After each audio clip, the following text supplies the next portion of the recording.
All right, good morning, Universe and West Valley Center for Spiritual Living.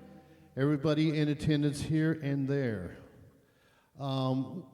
It's hot here in Arizona. It's hot, but it's nice. The rain is bringing moisture to the valley, so you got to be thankful for that. And again, thankfulness for our ministers. We've got Reverend Karen back there today. She's going to give the talk. She's got something to say. Reverend Sue Witter's in the house. Oh, yeah. So we've got, Clyde's gone. Clyde, we love you. We miss you. Yeah. So with that in mind, I'd like to start the service with a song called This Is the Day. If you please rise and join with us and bring up the spirit, we'd greatly appreciate it. And so it goes something like this.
For Clyde. Good morning. How's everyone this morning? Awesome. I want to welcome all of you here today and also all of you online. Welcome to West Valley Center for Spiritual Living. And thank you for choosing to be with us this morning. I am posing as Reverend Clyde today because he is in Texas for the next couple weeks. But he'll be back in a couple weeks. So I want to share something before we get started. Yesterday, we had a women's retreat here, and it was fabulous. It was fabulous. The theme was girls just want to have fun. And so I woke up this morning singing Cyndi Lauper's Girls Just Want to Have Fun, and I couldn't get it out of my head. I woke up in the morning and tunes were flying. But I want to thank the organizers and the facilitators for this fabulous event, and that would be Juliana, Reverend Sue, Reverend Susan, Reverend Tracy Herrick, and also Fish Smith. And we had just a fabulous time, and it was just a lot of fun. Which was the whole theme of the day. So the practitioner of the day is Reverend Sue. So she will be available for prayer after service today. And just a reminder that we have opportunity for confidential prayer requests. We have a prayer box by the prayer wall in the back, and also one at Helms Base. So if you have a prayer request, drop it in one of those boxes, and the practitioners and ministers will pray on it. We like to begin each Sunday by affirming our mission statement. Here we go. We are serving life by living and sharing transformational tools to help create a better world for all. And so for announcements today, I want to remind you that I'm doing a sound healing this afternoon at 11:30. So after service, go in Papke Hall, get a quick snack, and then come back here, and we'll start at 11:30 for about an hour. So doing all that up there. Next Sunday is next Sunday, right? Is the first next Sunday? Okay, good. Next Sunday, Reverend Susan will be doing her drumming circle in the back. And we did that yesterday during the women's retreat. It was fabulous, so I really want to encourage you to join her for that next Sunday, same time, 11:30 after service. Reverend Clyde will be teaching the art and science of spiritual mind treatment, and that starts on Tuesdays, August 4th, and I believe it is 6 o'clock, 6 or 6:30? 6? Okay. I forgot to write that down. So it's going to be on Zoom, so there's a sign-up sheet in the bookstore, so please sign up so he knows how many are going to attend. You can find all the details in the bulletin that is on the welcome table as you come in. It's also on our newsletter and also on our website. If you don't get the newsletter, fill out a green card in the bookstore and drop it in one of the boxes, and I'll put you on the mailing list. Okay? So now it's time for... Oh, sure, absolutely. You got $1? Got $1. That's right. Should cost me at least $1. So I have something that I'd like you all to put in your calendars. On November 14th, we will be celebrating the 50-year anniversary of this church's existence. We are having our golden anniversary. So it will be out at the Colonnade in Surprise. We'll be sending out a save the date notice with one of the newsletters and probably one independently, but it's going to be, we thought a lot about how do we do this? Do we want to do what kind of is always done? No, we said, let's do a brunch so that it's easier for people to get to. We don't have to worry about night driving or any of those fun things. So it's going to be Saturday, November 14th, a brunch. Times and details and everything will be posted as more information is available. But we did want you to know it's coming, and we're getting real excited about it. Thanks. Yay. So at this time, let us just relax and allow the Bradfords to prepare us for Reverend Sue's reading and prayer and Reverend Karen's beautiful message.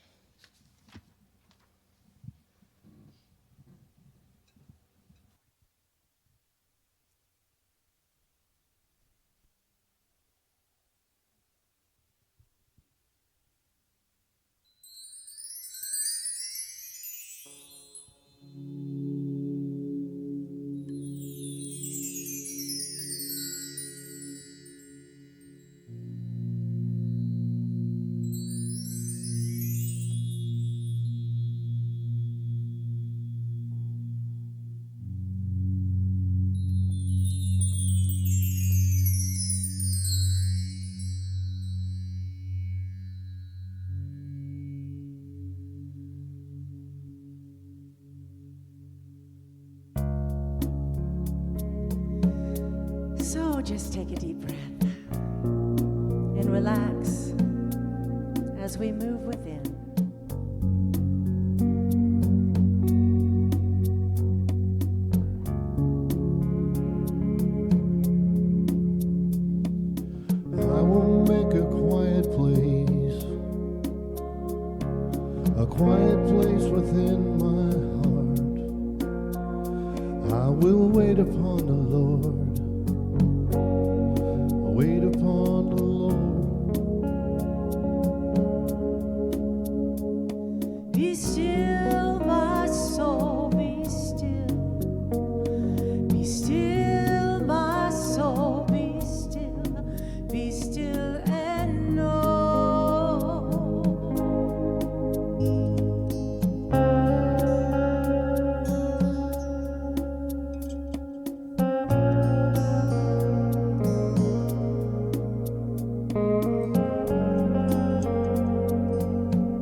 quiet place, a quiet place within my mind.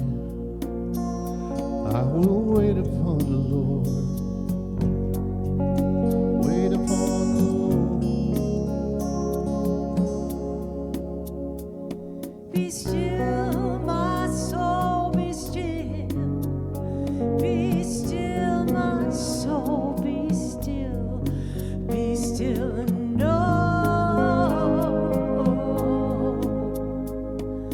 I will make a quiet place within my life, and I will wait upon the Lord. Wait upon the Lord.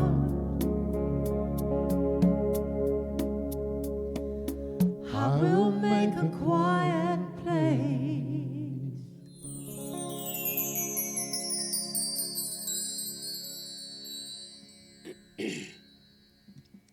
And here, in this quiet place that has been created, this place where we have the opportunity to open our hearts and our minds to the one presence, the activity of spirit that is peace and joy, love, happiness, harmony, wisdom, clarity, joy. Let me say that again. The joy of the divine creates such freedom in life. And it is ours for the taking, for that energy is the energy that lives and moves and has its being in me, in each person here, in each person everywhere. I know that that presence is the energy that moves us today with a sense of lighthearted joy and happiness. It is that presence that allows us to keep our hearts and our minds open for Reverend Karen's beautiful message that will shift us and lift us and change us, that will give us the opportunity to see the world from a slightly different viewpoint. And just that slight difference can make all the difference.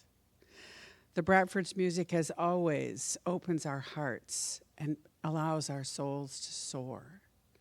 So I know that as we go forward, we do so with a sense of enthusiasm, excitement, and expectancy of good, and more good, knowing that the universe has already said yes, and so it is.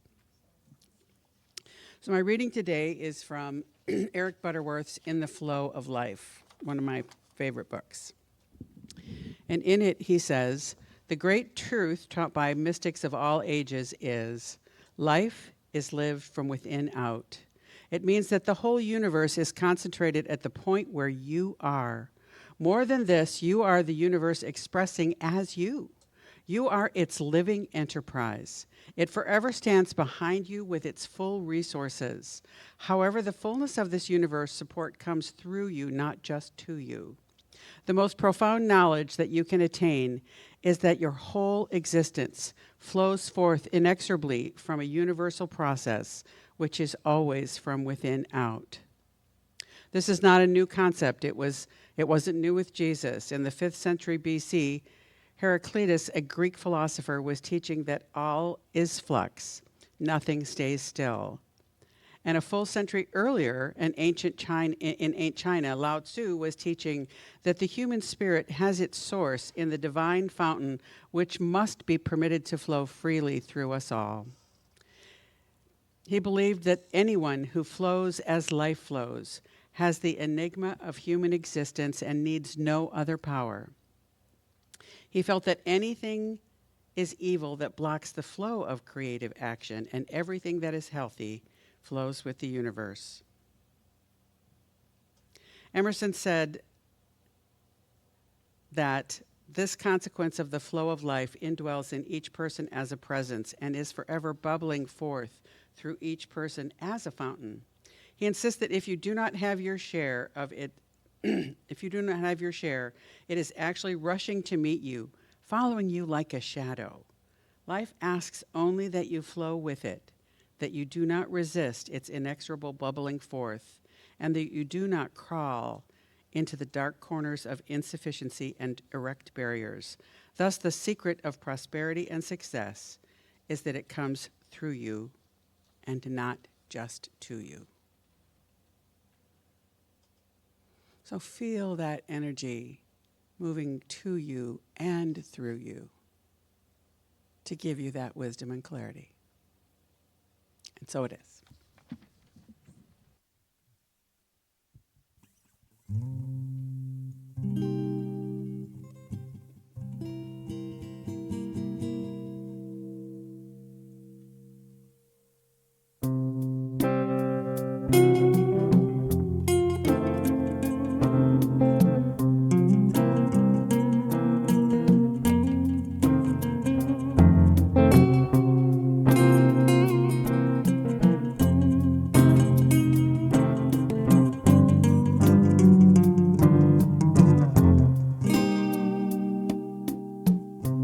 Come together,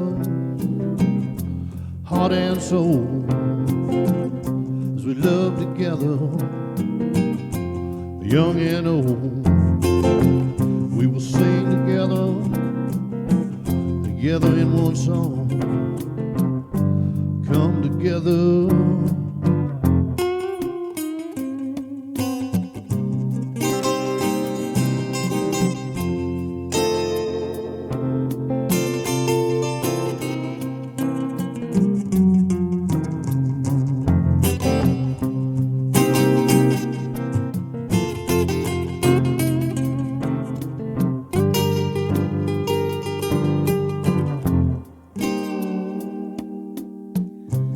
Come together from different worlds.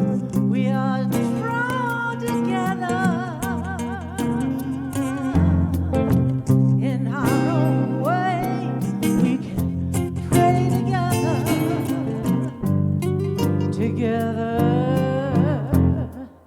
Together we are strong.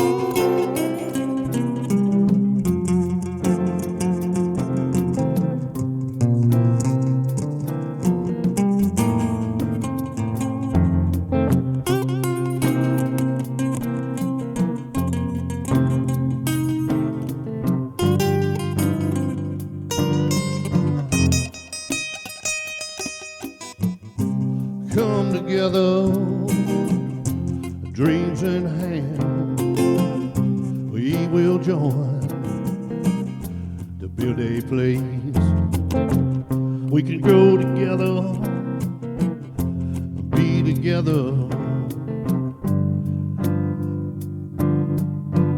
Together we are whole.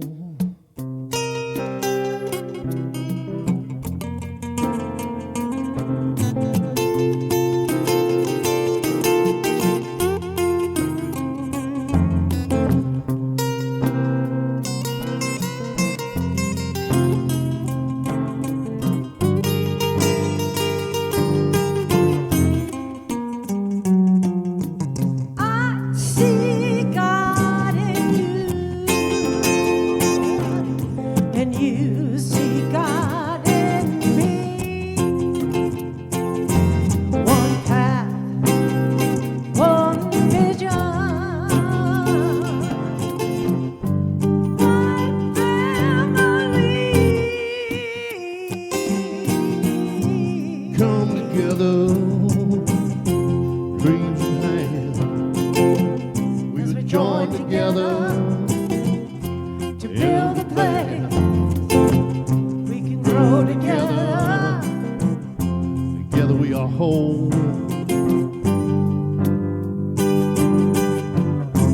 Come together.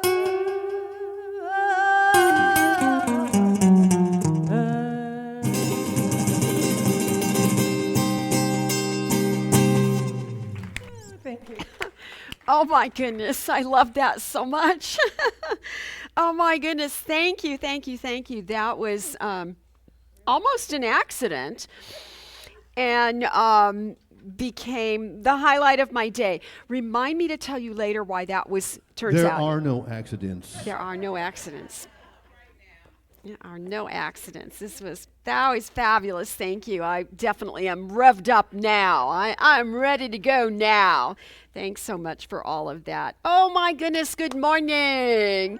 Welcome. It's so happy to see you out in the heat, or those of you who are playing it safe at home, good for you too. Thanks for being attentive and being part of our Sunday celebration inspiration service, because that's the energy that happens when we come together, no matter how we do that, whether it's remotely or in person, or the women's retreat yesterday. There are lots of reasons why we rejoice when we come together and we make meaning in our lives to be different than just average meaning. We expect more, and we therefore get more.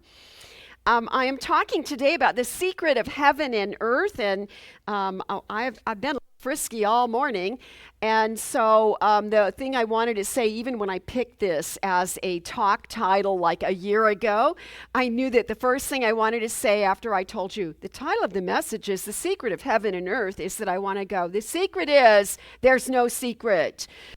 It's like it just is, and it's the most beautiful part about being spiritual beings, having a human experience, living in these bodies of physical form and matter, and yet we have all these exquisite opportunities to allow that grace of God to flow through us, to live in that experience of flow. And that's what I want to talk about this morning in a twisted sort of a way, because it feels like a little bit of a twisted sort of a day. I think we're off to a really good start here. If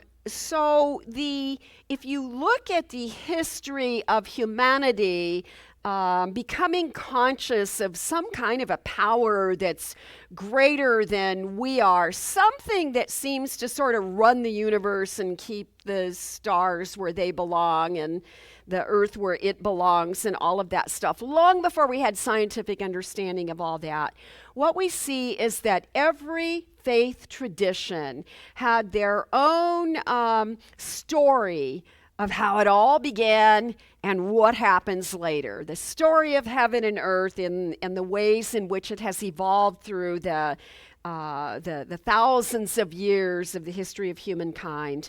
And what we know is there were, it was easy to appoint deities or to blame it on somebody. You have to have somebody good to blame the good on and bad to blame the bad on. And it helps if it's a deity, if it's something kind of physical we can imagine that, wants to grab your soul away and all of those things that go along with it. But what has happened as religious ideas evolved is that they became teachings that often have an emphasis on ethical beliefs or structure.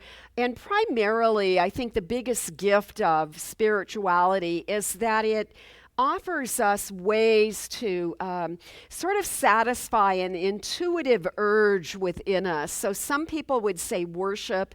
Some people, I think gathering is the highest form of worship there could be. And the stories then that we make up and that we tell ourselves and that we personalize, these are the ways we give meaning to our lives and meaning to excuse me, meaning to our collective ways we organize and the ways that we come together and the groups that we participate in. It's fun to have circles of similarity. I was getting out of my car this morning and President John opened the door and he said, "Do you need help?" And I went, "No, I think I've got it." And I put up my sunshade in my car and I get my bags out and I'm starting to walk to the door and I heard a whole bunch of motorcycles approaching passing the church on Peoria Avenue, and I had to just stop out there in the midst of the heat of it all and appreciate how fun it was to enjoy the bikers and a part of my history, a part of my story, and generations of family that precede me.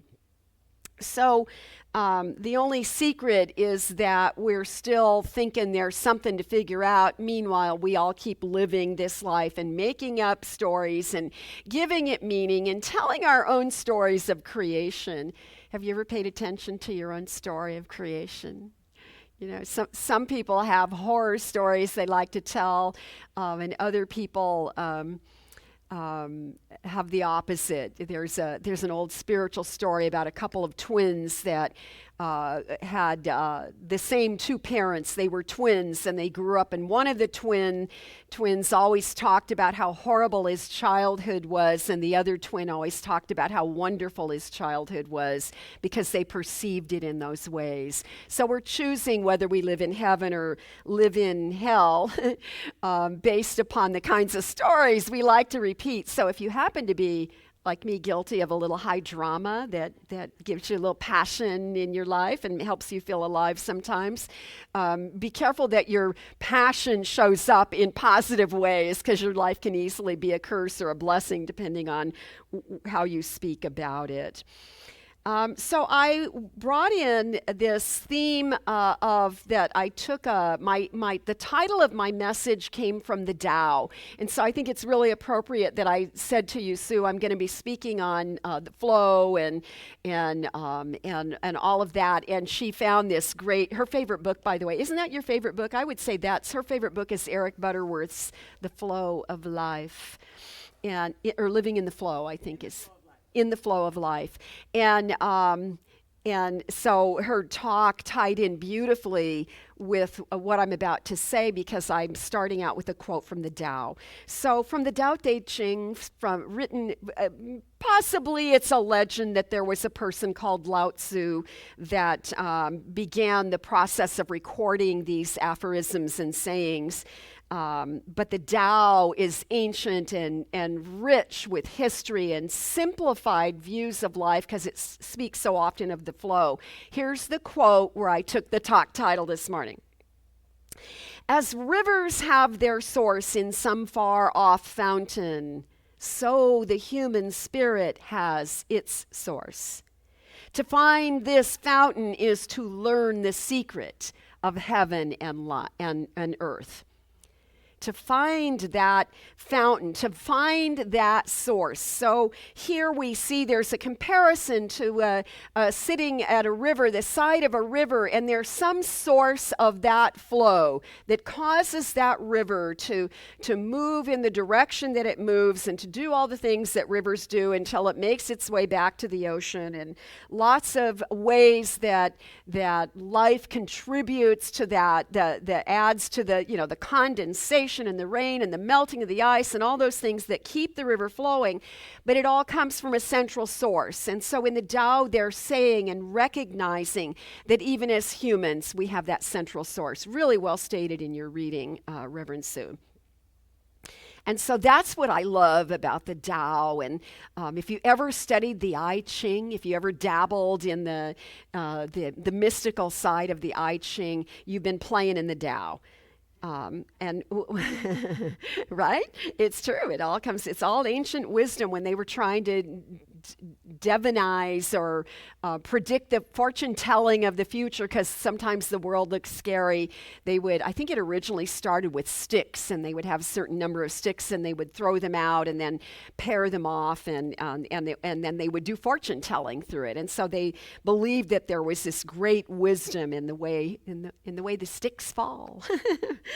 And so I want to speak to that idea of how Taoism comes from.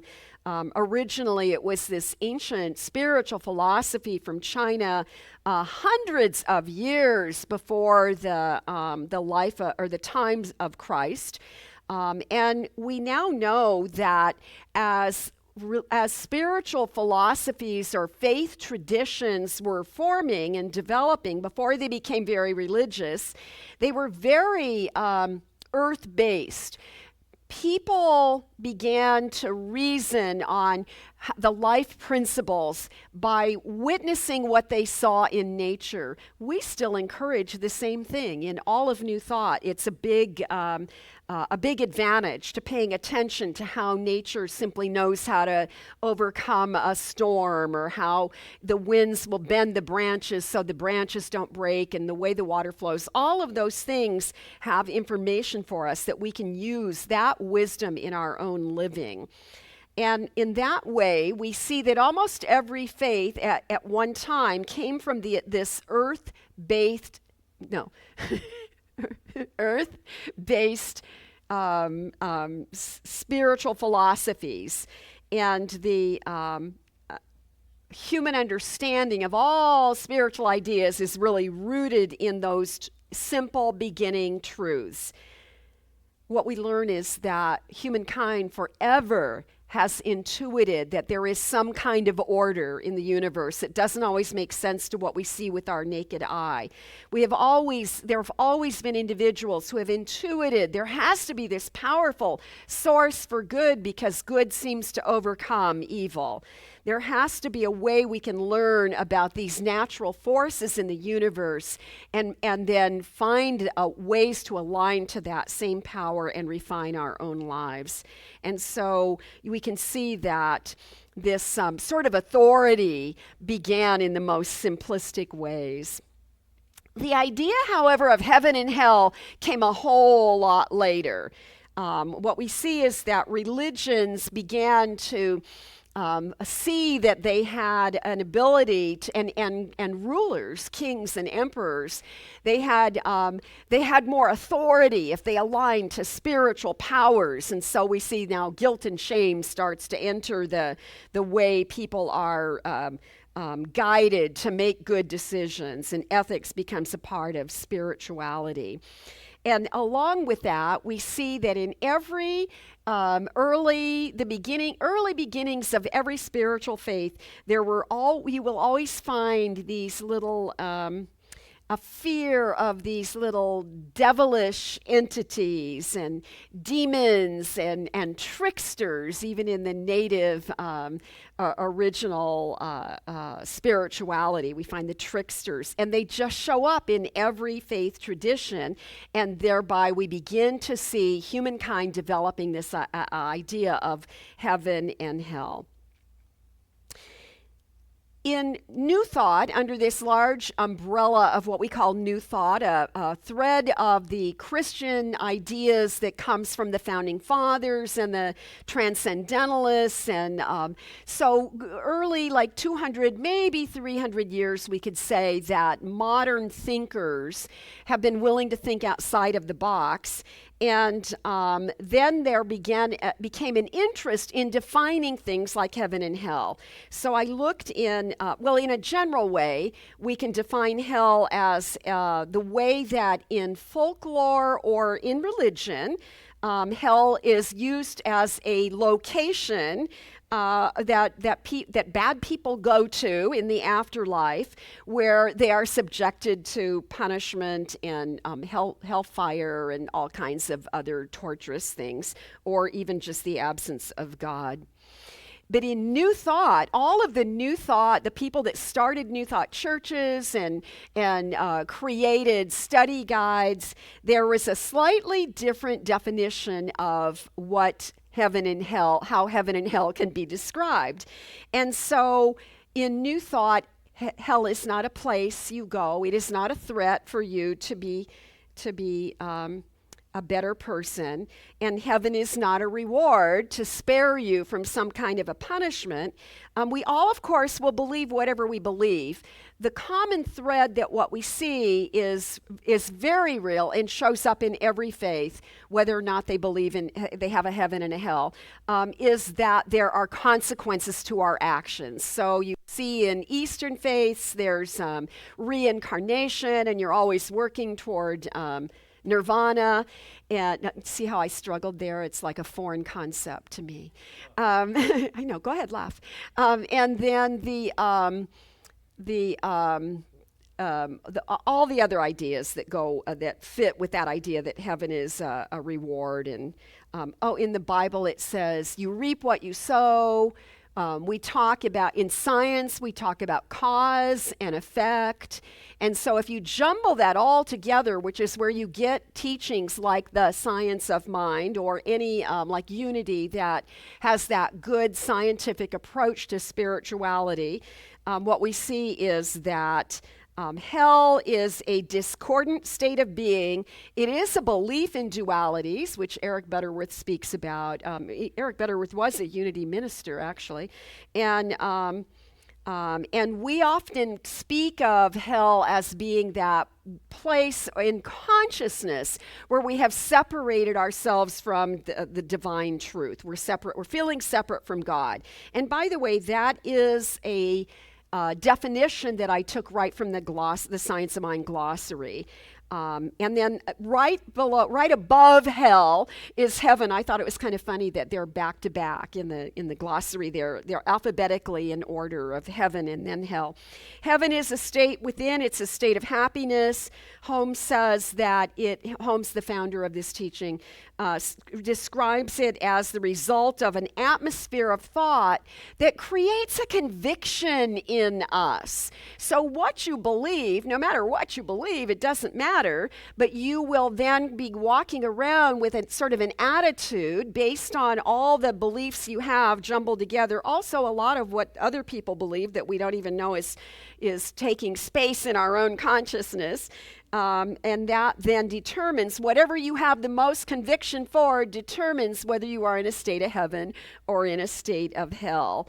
And so there's this beautiful emphasis that you hear every Sunday from this platform and most platforms actually, that when we align ourselves to the truth that there's a power that's greater than we are, whatever you call it, an infinite intelligence of any sort, and that is a real strong core belief for you, then your life changes. There's a result that changes how you show up when you're out having your time in life, all your encounters. Dr. Holmes described it as, he said, as we abide in the Father and the Father abides in us. So he's saying, as we recognize there's a power that's greater than we are, as we live in that context, that conviction of knowing there's a power greater than we are and we can align to it, and life is in that way for us and not against us, then in that way, our thoughts become, and these are Holmes's words, our thoughts become confident and friendly and happy and open. And the bottom line is this, he says, and that then becomes a really good place to live. That's the heaven you desire to create by way of thinking so that you can live your life from that kind of an attitude. That atmosphere of thought becomes the result of all the things that you have intelligently reasoned on, or the way you have processed the experiences you've encountered in your life. And the more they call it realizing the presence or practicing the presence. I like to think of it as communing with that sense of the presence of God that's always nearby. It's always right with us, really. It's never absent. But the more we do that in a conscious way, the more we live in that heavenly realm. That is not to say we are not such positive thinkers that we don't believe there's evil in the world. We very much acknowledge evil is a real thing based on decisions that individuals make and how that ripples out and impacts everybody else. We're sort of living in a time where there's a lot of and a lot of, it's like, is that a hint not to go there? Heaven, short version is, heaven is not a carrot that somebody dangles in front of you, hoping you'll be a good person so you can get there. But as Jesus said, the kingdom of heaven is within. So we study these things, we study these principles, and we learn to pay attention to our thoughts and our beliefs and the way that we are creating our own state of being. We're writing our own story. It is no secret. In fact, it is so freaking obvious that we miss the whole point. That it is the greatest paradox of all paradoxes. It's kind of that way they say it's hidden in plain view. Like a fish would have no idea what water is. It just is. It's their whole realm. It just is. So in that way, I can remember this truth of my being, And I can also forget because I live in a human body, and sometimes the body aches, or sometimes the mind is thinking about something that makes you sad, or sometimes you're just annoyed because other people are being stupid, or whatever little biases we bring to life. All of those thoughts color the atmosphere of thought that we are always creating.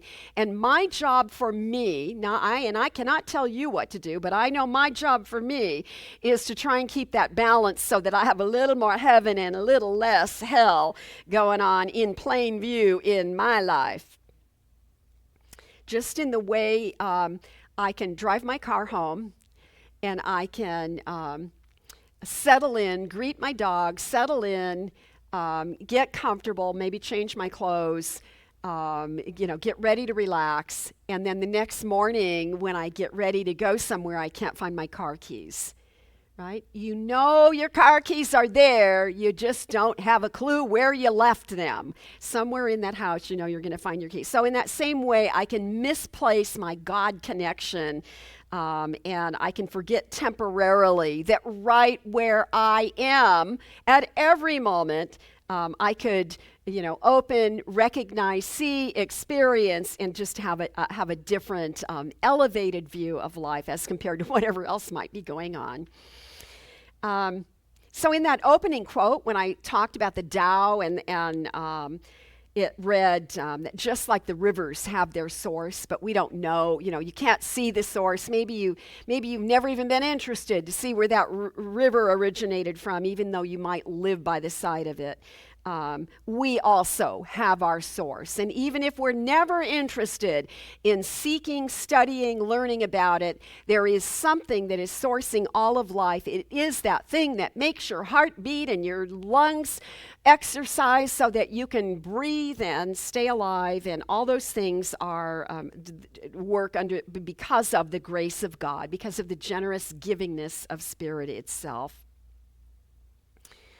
I love the Tao in that way that it's so simple and the principles are gorgeous. I really love that when they have that yin-yang. Do you ever notice Jesse Jennings pronounces it yin-yang? I had never heard anybody do that, but I'm going to keep calling it yang because my tongue will not go yang. No, it doesn't feel right. But that big, gorgeous circle that has like the S in it, and half of it's black and half of it's white with a dab of each color on the other side, and it becomes this beautiful symbol of the way life is always moving. That in this physical form, we live in a world with pairs of opposites.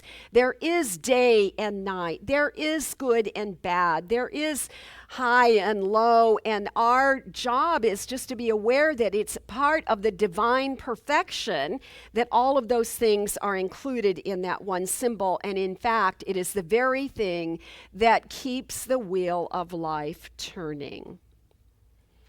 There is this magnificent, okay, you're so far in the back. There is this wonderful teaching that I know Kay knows well, because for a while she was teaching Qigong. And in Qigong, there's a theory teaching called Wu Wei, W-U, and then another word, W-E-I, and it's pronounced usually Wu Wei. At least that's what the pronunciation guide told me. Yeah, I want to call it woo-wee. I really do. Woo-wee. And what it means is effortless action. It is a real important theme in Eastern philosophies, including, Buddhism, Taoism. A lot of the Eastern things incorporate some ideas of this sort of non-resistance, the idea of non-resistance. But it is not, in our Western thinking, we have sort of changed it to mean not doing, as if we have a sitting practice, that's enough. But that's not what it means. It's not, it's non-resistance, but it's not non-action. Life requires that we be involved in it. Here's a definition of Wu Wei. Acting in complete alignment with the natural flow of things without force or strain. It is acting in alignment with the flow without interference of a calculating ego. I know, right? That's really good. I don't know about you, but like I can often know the spiritual answer. I know a really good spiritual response to things. But man, my ego will quickly calculate a better way of saying it, or what the outcome should look like instead of just going with the flow. I have a better idea than the flow. You know, I know how I want it to look like when it's all done, and that just is a part of human nature. So there's this gorgeous example, and I think I thought of this because the women's retreat was yesterday, and I was remembering back when I was a fairly new minister here. It must have been 2012, possibly 2013. And Jane was one. We had a woman named Jane, a practitioner, who said, "We are having a retreat, and we are going to go off the grounds." And somehow she had magic, because she talked a good 15 women probably into taking this very rustic camping retreat, a little too rustic. I hear you laughing in the sound booth back there. There were cabins, but they didn't have bathrooms. So if you needed the bathroom in the middle of the night, like many of us do, then you had to either brave the bushes or walk all the way down to where the public restroom was. Either was quite scary, I'm just going to say, because I'm not a camping kind of girl. And Sue Witter was a hoot. If you ever want funny stories about Sue, that would have been a weekend to talk about. If I'm not mistaken, you didn't stay in a cabin. She went off grounds, got herself a nice, comfortable hotel room. We were all envious. But we didn't want to hurt Jane's feelings. But we had such a wonderful, it was like in Cottonwood or somewhere, and there was like a stream that ran through the retreat center or the campground. I think it was just a campground with a few weird shacks with bunk beds, and it was very odd. But we went, and there was a point where Jane had made every woman that was there, she made us a prayer mat. So I know there's one here in the back of the sanctuary right now. And is that what you were pointing at, I guess? And we think of that with fondness. I keep mine in the trunk of my car because I have a belief you never know where you might want to pull the car over and get out and pray. And so it has great symbology for me personally, because I lived in a Muslim country. I lived in Indonesia for a period of time in 1995 with my husband, and so the prayer mat has special meaning to me. But Jane gave us an assignment. She gave us a journal. If I'm not mistaken, she gave us each a journal as well. And so we went out on the grounds. One of our assignments was to find a place to just sit on our prayer mat, meditate, or write in your journal. Use that time however you want, but be alone and don't be near anyone else. And I found the creek, and the water was just this beautiful stream of water moving through the creek. And at some point, the water had probably been much higher, of course, but there was like this little island, and I don't know if I walked through the creek or I jumped over to the little island, and I threw my little prayer mat down, and I sat there, and I spent a lengthy period of time just meditating and pondering my surroundings and my place in life. I was very tired. I remember I was extremely tired. It's a hard job learning how to be a minister. And I journaled and I wrote, and I just felt this oneness to God. But the reason I'm thinking of there's a way I should move or not move, because there's there are several stories from the Tao that speak about the way the water will move through a river or a stream with this effortlessness. And should a rock roll down the mountainside and fall in the stream, the water will find a way around it. Right? Or should a branch fall off a tree and land in the stream, the water will still just naturally, without any effort whatsoever, it will build a way to flow over it, or it will go. it will do it with a very small amount of effort, because for water, there is no obstacle. Most of us know that. We've had little leaks under our sink, or if you're less fortunate, we were away for a weekend once and a toilet cracked, and when we came home, the water was running out the front door down the driveway. So we know those things happen. Water will just have its way. It's the way life works. It doesn't force itself. It simply flows. It finds the path of least resistance. It is a beautiful lesson. Yeah, it's a good amen. The Wu Wei, the theory of the Wu Wei states that everything, this is important, everything in the universe, as human beings, everything has a natural course in that flow of Wu Wei. That flow, when we are in that flow, everything seems to fit perfectly with everything else. And so when we do our work, or we're conscious and we see that we're really fighting to get something to go a certain way, or we can't give up on a project that is long put aside, what we can find is that when we find our way in the flow, everything goes easy and we flourish, because it is the design of life for that to be true. So, simply put, when we fight against the current of life, we are in hell. And when we flow with that perfect rhythm, we are in heaven. Now, here are some of those additional examples from the Tao that they're so ancient. It's, I think you even said it in your reading, I think you did. You said the 5th century BC. I have to stop and think about that, the 5th century, and I start thinking, but no, the 5th century BC, 500 years and more before the time of Christ. This is a quote that speaks to the Tao. Whatever is flexible and loving.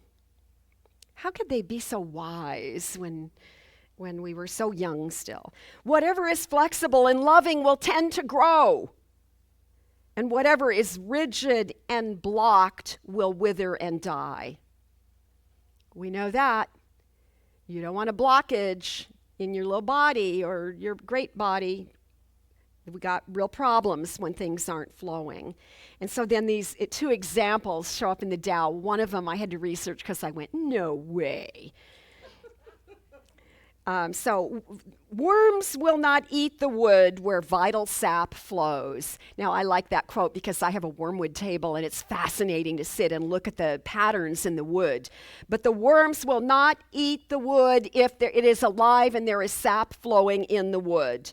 And then this one follows and says, and a gate that is well used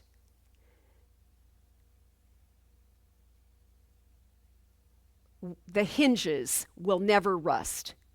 The hinges of a gate that is well used will never rust. And I went, they couldn't have had hinges back in 500 years BC, but I looked it up and they did.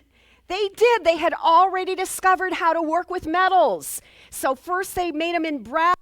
They figured out how to do it with iron, and the world progresses because our consciousness progresses. When we know more, we're capable of more. So this would absolutely, because they probably didn't have WD-40, I'm just guessing.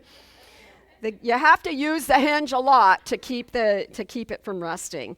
So the bottom line again, if I'm going to give a bottom line, this is a good one.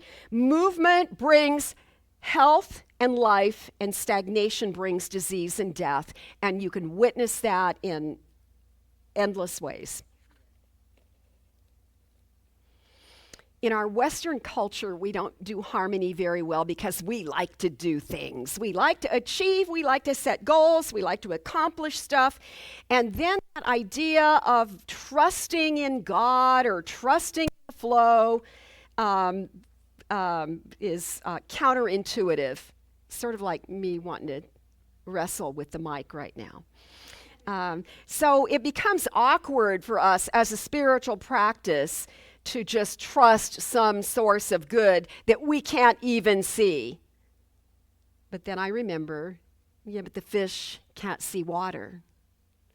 So there is something universal and dynamic that I can still learn from. There's a passage in the Course in Miracles. I found this passage, and in my own handwriting above this quote from the Course in Miracles, I wrote, Karen, gladden yourself. Gladden yourself. I love that word. And here's where I got it. The quote said this: we rarely consider how many opportunities we've had to gladden ourselves and how many we've just refused. Mm-hmm. And so the easiest and quickest way to gladden yourself, no matter what's going wrong in the world or in your life, is to just find something to be grateful for. Instead of protecting ourselves and protecting our money or our whatever, all of our goods and our families, we're protecting and defending ourselves against evil. We can change that in a moment if we would just find something to be grateful for. And it is foolproof. It works all the time, but you got to work it. So I will say personally, I seem to think it's my job to carry the weight of the world on my shoulders, and I have to get pretty tired often to notice that I'm doing that. So I am willing to look for things that gladden my heart. I hope you'll join me. I hope you will look for things to gladden your heart this week, because that is certainly a heavenly moment and experience. We are creative beings. We are always creating something. It'll be mischief or goodness. You get to decide. And it'll be a blessing or a curse. You also are deciding that. So choose wisely. And in the same way that the ancients desired to make sense of their lives, we do too. These are kooky times. And we want to make as much sense out of the things that we can make sense out of, and that's a part of why collecting in community is such a valuable gift, because we're still making up our stories just like our ancestors did, and those who aren't born yet will. In the flow of life, we accumulate a lot of stories, and your stories are true because you make them true. But remember, every fact is just a piece of a bigger truth. And I wondered, as I was thinking about how I wanted to close out this message, I wondered, why does nobody ever tell the story about the elephants and the blind man anymore?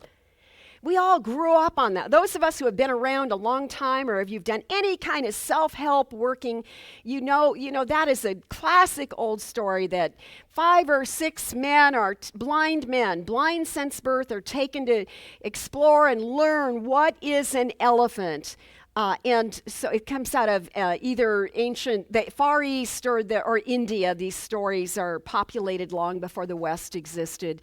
And so the blind men are taken to the elephant, and one man stands on the side of the elephant, and he feels the side of the elephant, and he said, "Oh, I understand. It's like a hard wall." But the other man that's standing towards the head of the elephant is touching the trunk, and he's giggling because the trunk is moving. And he goes, "No, I get it. It's like a big snake." And the other blind guy that's at the back of the elephant is touching the tail of the elephant, and he says, "I see it, I feel it, I know it. It's like a rope. That's what an elephant is." And they're all right. Every one of them is right in their perception, but it's just one tiny fact of a lot of pieces that come together to make something what it is. And on top of that, how we add meaning to it will change it as well.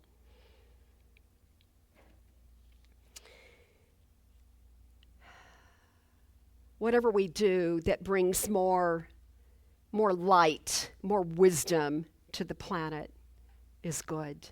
Whatever we do that makes us feel more alive, all those things that we can do that help us to express love and to make sure there is more love on this planet. Those are the things that help us to be in the flow in a beautiful and positive way. They help us to be not only more flexible and resilient, but to have a broader view, a deeper understanding of these life principles. And hopefully we can soften instead of become more rigid as we age and approach our softer days. So I'm going to end with a quote from Dr. Ernest Holmes. It's a good one. It probably deserves its own whole message, but I'm going to end here. Holmes said, "Nothing in the universe ever stops." Right? Life does. There's a life force that continues no matter what. The universe itself is constantly becoming. Nothing in the universe ever stops. Everything is built on this boundless basis. Everything comes from a limitless source, just like the source of the river or the source of our being. Everything comes from an infinite sea of unmanifest life, and as we speak forth into this life, we draw from it all those things that we at first thought, the things we think into it. Life is always limitless, and the only thing that limits us is our inability to conceive more. Perhaps the secret of heaven and earth is to let go of hell and to reconsider how we can have a little more heaven in our own experience of living. And that's what I wanted to say today.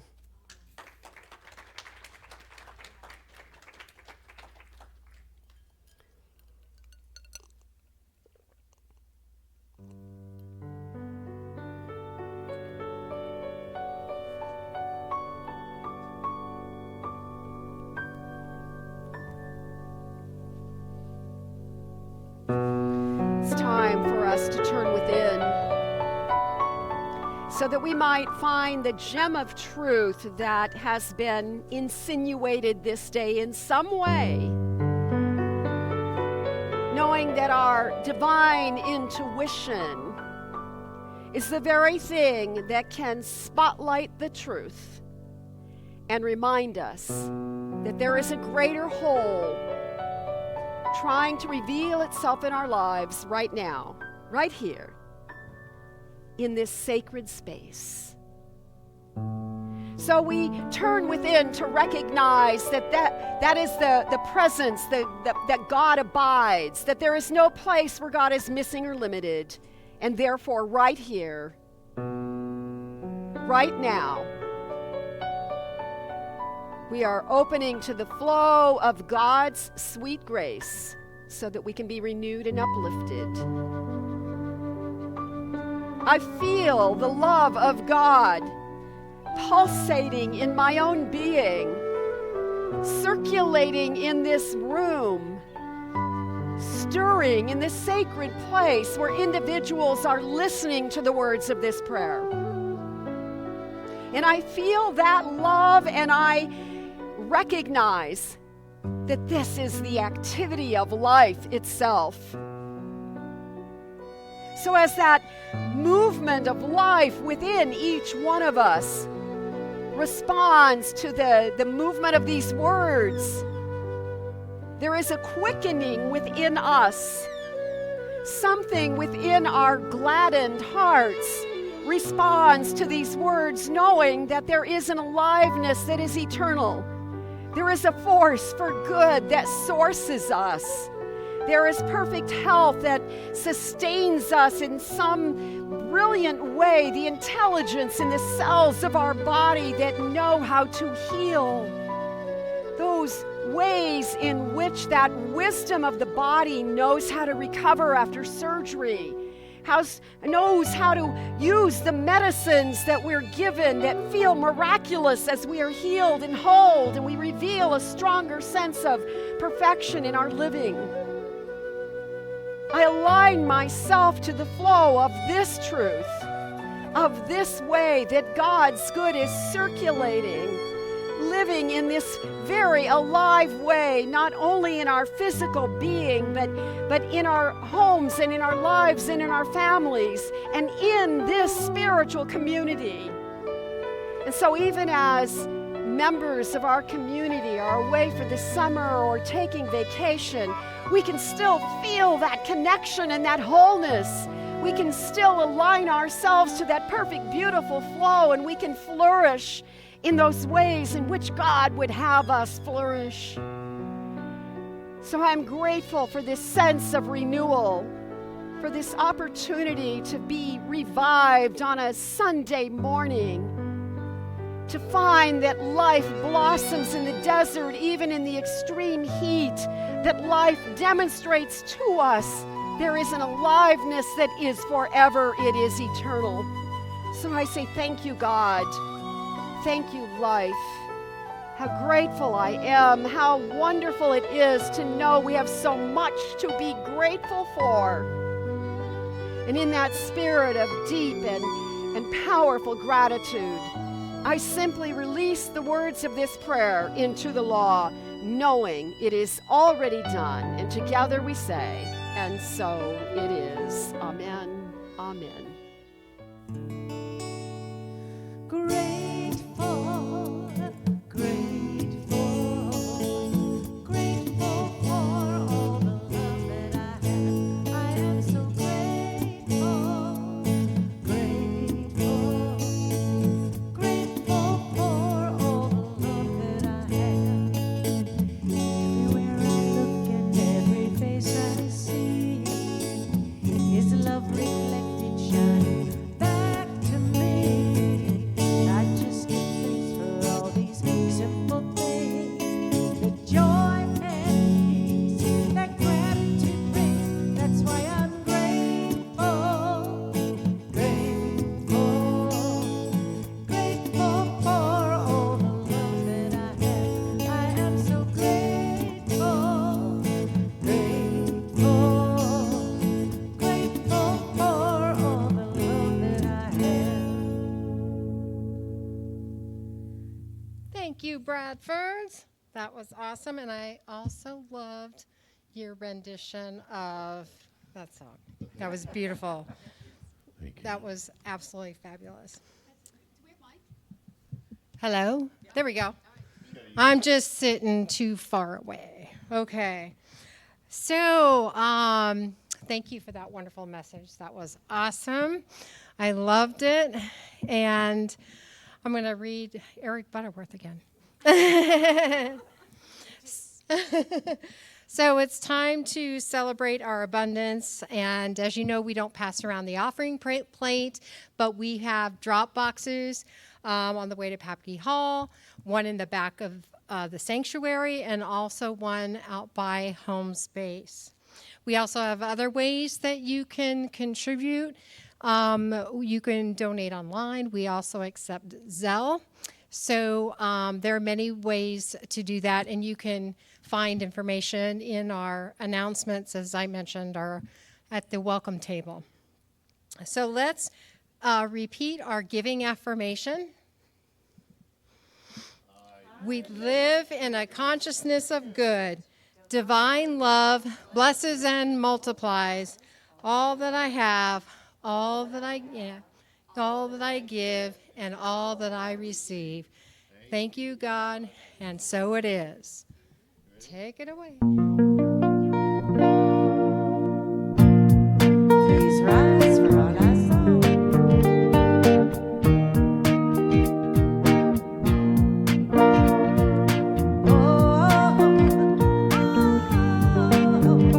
Oh, it feels so good to be alive.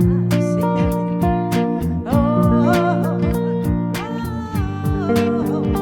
Oh, it feels so good to be alive.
And just a reminder, sound healing at 11:30.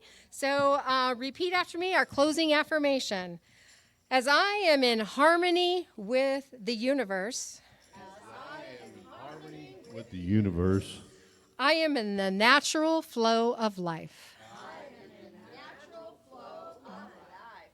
And so it is.